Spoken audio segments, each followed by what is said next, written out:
cómo afecta a la estrategia del eje de la resistencia y en particular cómo afecta a Hezbollah, porque nosotros nos podemos estar equivocando en eso, pero lo que yo tengo entendido de que Hezbollah es parte del eje de la resistencia y que evidentemente hay conexiones y apoyos de distinto tipo desde Irán, y ahora que Siria está ocupada, ya no existiría un paso, ¿cómo se llama?, directo, ¿verdad?, que conecte a Irán con Hezbollah y con la resistencia palestina. Entonces, ¿qué nos podrías comentar al respecto?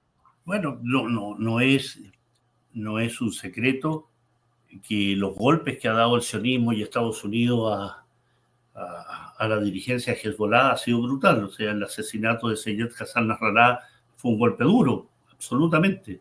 Tratar de ocultarlo es simplemente tapar el sol con un dedo. Es un golpe muy duro, porque además continuó con otros dirigentes, con el liderazgo de Hezbollah, que yo diría que la experiencia de Hezbollah es la que lo tiene aún con mucha fuerza, porque no era una dirección de caudillo. Hassan Nasrallah, con todo el carisma, no era un caudillo, era un dirigente importante dentro de la estructura de Hezbollah y indudablemente hoy Qasem está al mando como secretario general. Y no, la muerte en general, el asesinato de sus dirigentes significa un golpe duro porque hay que modificar estructuras, hay que modificar formas de seguridad, hay que tratar de generar una nueva estrategia que si tú tienes un general que es con mucho liderazgo, con mucha impronta y con un nivel de genialidad estratégica, si te asesinan a ese general, lógicamente tienes que buscar también la manera de seguir ese combate, tal como la resistencia palestina con los asesinatos de Haniyeh, que es el jefe del buró político, y posteriormente Yahya Sinwar, que era el jefe operativo, ¿no? Son golpes brutales, muy potentes, y que lógicamente afectaron también a esta relación con Irán en virtud de que el asesinato de Haniyeh se hizo en Teherán.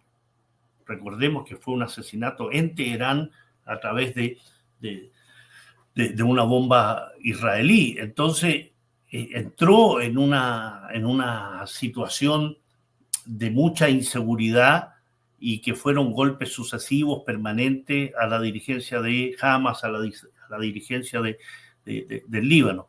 Y si a eso le unes hoy la caída del gobierno sirio, que es parte componente de lo que se llama el eje de la resistencia, para tus televidentes, ¿no?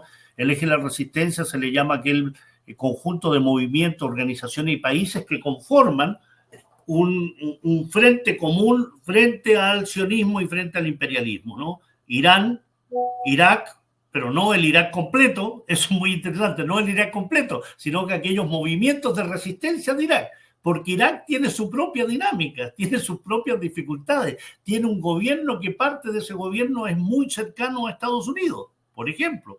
No es que Irak completo sea resistencia. Siria, sí, como eje, era parte componente de este tránsito indudable de apoyo militar, financiero, político y de recursos humanos a Hezbollah y a Palestina también.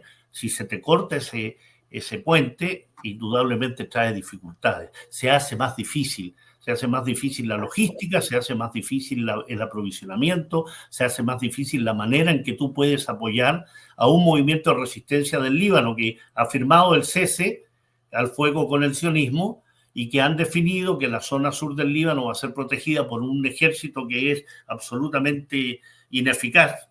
El ejército libanés es un ejército dotado de ínfimas armas, o sea, y es lisa y llanamente, si pudiésemos ser irrespetuosos, son un chiste el ejército libanés, ¿no?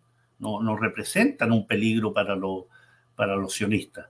Y lo que ha dicho Hezbollah es, ok, hemos firmado un cese, por tanto el Estado libanés y el ejército libanés y la misión de las Naciones Unidas tienen que hacer respetar aquella zona que se ha declarado como una zona desmilitarizada y de respeto respecto a la resolución 1701 del año 2006. Yo creo que eso no se va a respetar y no se ha respetado. Los ataques sionistas han sido permanentes. Aquí debe existir una una revisión muy potente. Yo creo que en eso están, el eje de la resistencia está en eso, Yemen, Irak, el Líbano, hoy no se cuenta con Siria, más aún, al-Yolani y los suyos han declarado que sus gran enemigos son Hezbollah e Irán. Entonces, en ese plano se dificulta, no se puede ocultar aquello, va a ser muy difícil, no solo geográficamente, sino lo que significaban desde el punto de vista del engranaje del eje de la resistencia, lo que llamaban el arco Shia, ¿no? Desde la frontera occidental de Irán hasta el Mediterráneo. Pero yo soy un tipo optimista, y usted, don Hugo y don Nicolás, en la lucha política también se experimentan altos y bajos. Un día se está bien, otro día puede ser que haya golpes muy severos. Lo importante es poder resistir esos golpes y poder avanzar en función de la dinámica y del estudio y el análisis estratégico que se hacen de las circunstancias. Hoy, tal como se decía en América Latina cuando triunfaba la derecha, que está esta ola derechista, después venía una ola más progre, ¿no? Bueno, yo creo con sinceridad que la resistencia no tiene que ver solo con un deseo, una especie de elemento que surge de la noche a la mañana. Es un elemento que tiene muchos años. Muchos años. En Palestina tiene 76 años de resistencia frente al sionismo. En el Líbano han luchado contra el sionismo en múltiples invasiones, 78, 82, 2000, 2006. Siria ha sido refrendada como nación en virtud de sucesivos elementos bélicos. Irán desde su nacimiento en el año 1979 ha sufrido el acoso de Occidente, con una guerra brutal entre el año 1980 y el 88. Irak, invadida en 2 ocasiones y con 1,5 millones de muertos. Entonces, los especialistas en salud hablan de resiliencia, ¿no? Yo creo que es un elemento a considerar, pero la voluntad, la decisión y un concepto muy importante, y que a diferencia de los sionistas, que suelen partir al psiquiatra después de estar en algunos meses en combate, el concepto del martirio en el mundo de la resistencia es muy fundamental, es muy importante. El martirio como causa, no como deseo de morir, sino como un ejemplo de valor frente a la muerte, de lo que significa la muerte por una causa justa. Y ese elemento es lo que mantiene al pueblo palestino, por ejemplo, absolutamente arriba, ¿no? Y finalmente, como una forma absoluta de respeto que suelo decir cuando hablo de esto, los que tienen que definir la forma de llevar a cabo su lucha son ellos. Y si en un momento hay que recular, recularán ellos porque así lo han considerado, así lo desean y porque así lo estiman y que tal vez es necesario.